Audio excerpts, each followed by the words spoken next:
কিছুদিন আগে আমি ঘুরতে গেছিলাম মামাবাড়িতে। তাই জন্য এখানে আমি ভোর, ভোর উঠে ব্রাশ করে স্নান সেরে নিয়েছি। তারপরে আমি একটু এখানে মেকআপ নিয়ে বসে পড়েছিলাম মেকআপ করতে। তো মেকআপ করতে, করতে এতটাই লেট হয়ে গেছিল, তো মা বিশাল চিৎকার করছিল। তো কোনরকমে মেকআপটা কমপ্লিট করে আমার জুয়েলারি গুলো নিয়ে বেরিয়ে পড়েছিলাম। ভাবলাম রাস্তায় যেতে, যেতে পরে নেবো।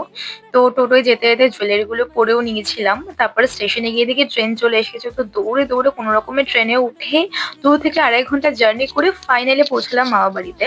তো তারপরে মামাবাড়ি গিয়ে ফ্রেশ হয়ে ১ম এই চা বিস্কুট খেয়ে নিলাম। তারপর দুপুরের লাঞ্চ করে নিয়েছিলাম।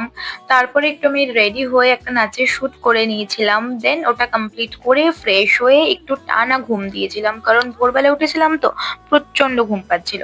ঘুম থেকে উঠে জিলিপি খেলাম, চা মুড়ি খেলাম। আর এগুলো খেতে, খেতে আমি আমার অফিসের কাজও করে নিচ্ছিলাম।